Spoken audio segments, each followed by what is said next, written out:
Hi everyone, my name is Kate Halifax and I am part of the firm's real estate dispute resolution team. For those of you following, you'll be aware that this is the third in a three-part mini-series of webinars talking about the impact of COVID on the property market and where we are obviously 1 year down the line. So I'm joined today by Ben Thomas, who's a partner in our real estate team, and Liz Shield, who is an associate in our planning team. And the aim of this webinar is to discuss some of the changing attitudes we are seeing to people who want to take new leases, and also changing attitudes in relation to new space generally. So obviously I'm a litigator, so I think to kick this off, I will pass over to Ben Thomas in the real estate team. So Ben, what are we seeing? Over to you. Thanks, Kate. So yeah, I mean, lots of change in the last year, massive amount of change. There's new terms, working from home, flexible working, Zoom, Teams, words I probably wouldn't have used a year or so ago, and now it's a daily use. So on the one hand, lots and lots of change. On the other, maybe not so much. So there's similar themes, tenant-friendly restrictions at the moment. Maybe some would argue, not very helpful for landlords. Those are in place, like you've discussed in your other chats during the series. Ongoing government consultations. I think that there's a consultation now running until about the 4th of May, where the government are trying to get everyone's opinions on how we get out of this mess. The restrictions running currently until the 30th of June. That's yet another extension.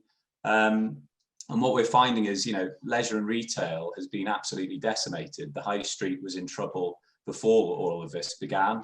The Amazon effect, and then the pandemic hit, and it's absolute devastation.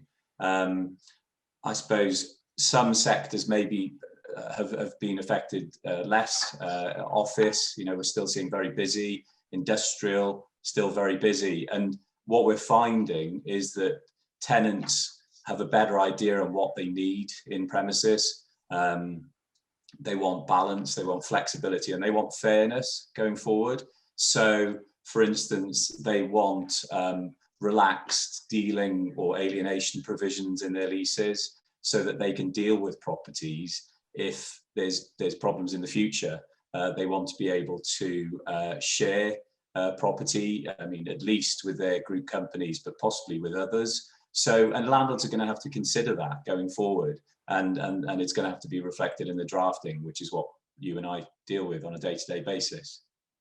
Yeah, I think you've picked up on a really interesting point there. I think one of the key buzzwords is definitely flexibility, because as you've highlighted, that there is definitely still a lot of uncertainty out there. I don't think any of us thought we'd be in this position 1 year down the line, and also in terms of what lies ahead as well. Particularly in terms of the government consultation, which is effectively asking parties to help it in terms of, what do you think we should do when all of this is coming to an end? Kind of gives you an idea that, as with the best will in the world, there's not the clearest way out of this from a pure property point of view.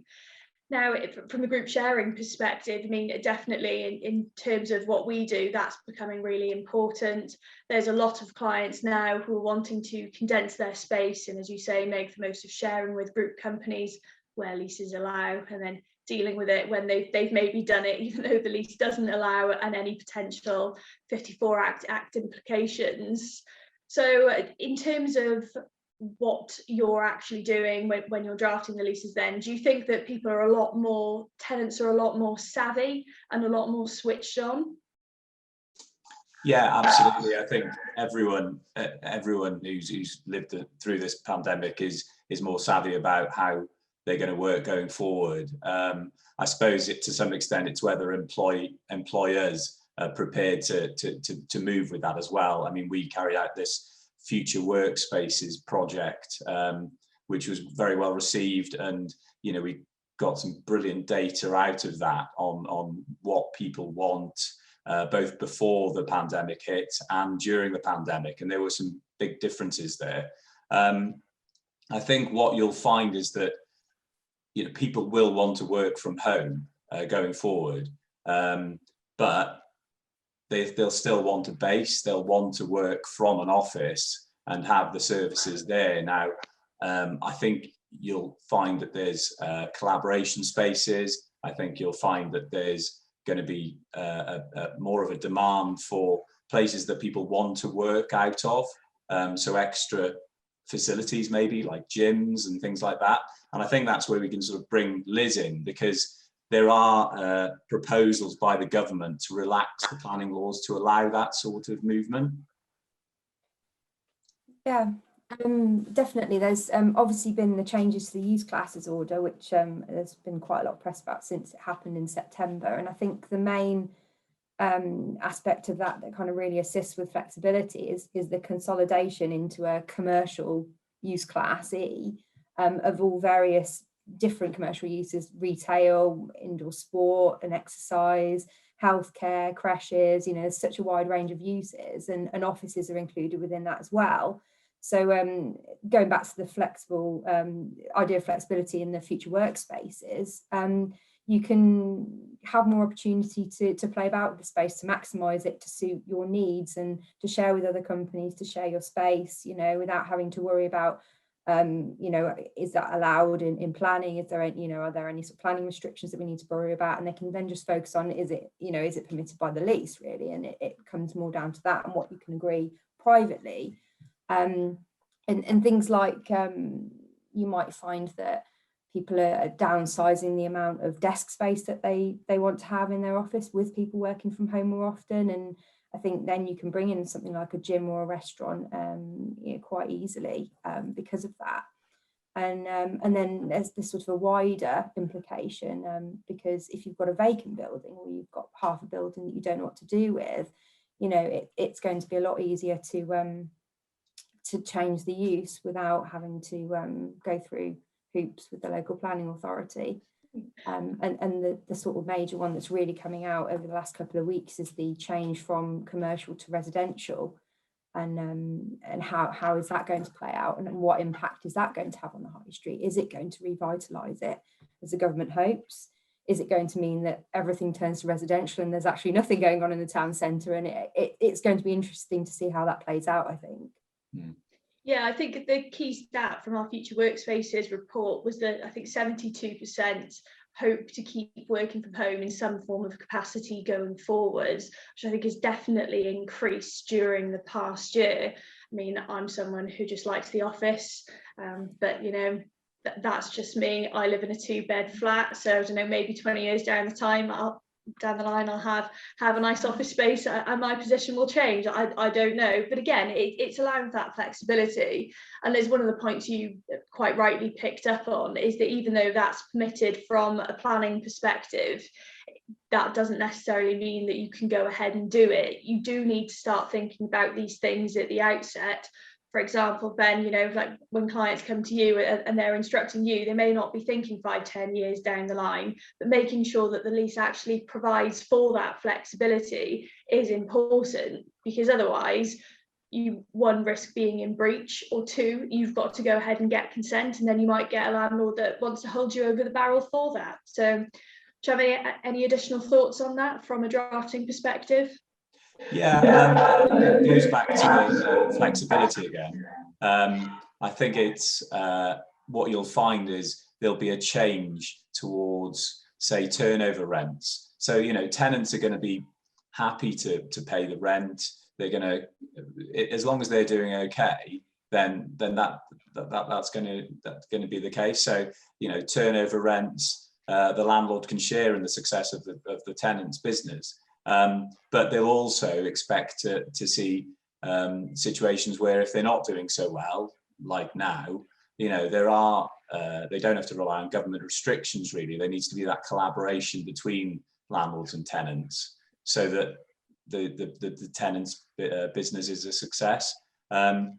Ultimately, nobody wants the situation where there's so many vacant properties that it makes properties difficult to let, and it brings the values down, because then that has a knock-on effect on landlords in the end as well. So it's a real sort of, you know, we're all in this together, and people are affected in different ways. It's completely subjective, but you've got to work together. This whole collaboration idea, I don't think we need the government to sort of force it down people's throats. Ultimately, landlords and tenants should be speaking regularly and working together to make a success of the property in any event. Yeah, you say they should, but whether they are in all cases is definitely a different matter altogether. But again, something that you've mentioned there in terms of property values and rents and things like that. One thing that we're seeing from the litigation side is an increase in Section 26 notices. So for those of you that aren't aware, if you have a lease that's protected by the Landlord and Tenant Act 1954 and you're a tenant and you want a new lease, you can serve what's called a Section 26 notice, and in that you can specify what you want the rent to be for the new lease. I mean, normally I'd say that this area in terms of lease renewals is quite landlord heavy, but now we're getting tenants who are actually, you know, more willing to put their foot forward, and one of their main drivers is rent. They think that they can actually do a bit of a deal on the rent now. They think that they're in a stronger position and they're more willing to initiate the process rather than kind of just sit back on their hands and not do anything, because sometimes rent goes up by a considerable amount in this scenario. So that's quite an interesting shift that we're seeing as well. And I think from that we can take that it's really positive that people are actually interested in taking new space. It's not all doom and gloom. So I'm not sure if either of you have got kind of any more comments on this topic before we draw to a close. I think the only thing I would say is to just you know, exercise a little bit of caution as well, because you know, whilst these new changes are in place and they're coming into force, you know, there might still be underlying restrictions on your planning permissions which might prevent the way that you can use the property. There might be what's called Article 4 directions, which is the local planning authority issuing limitations on how properties can be used. So it's important to kind of check what you're doing and bear that in mind. But subject to that, you know, there's potentially some quite interesting ways in which buildings can be used going forward, and we might find a lot more diversity and flexibility, I think. I think yeah, that's absolutely. I just echo the fact that you know, the best advice is to get things documented. You know, come and have a word with us. Don't just go ahead without doing so. It's important to get things down in writing, and we look forward to hearing from you. That's exactly what I like to hear as a litigator. Get it in writing. But yeah, you know what, I think that's actually quite a nice note to end on as well, Liz. You know, it's actually quite a positive note. Yes, things are changing, but no, it's not the end. And actually, this could open up a lot of doors for landlords, tenants, and also just members of the public as well in terms of what we're going to see. So, but you know, before we get our negative hats on, I think we'll leave it there. And I'd like to say thank you both very much for joining me. And, you know, as you guys have already said, if anyone's got any questions in relation to any of the topics that have been covered today, please don't hesitate to get in touch. Thank you.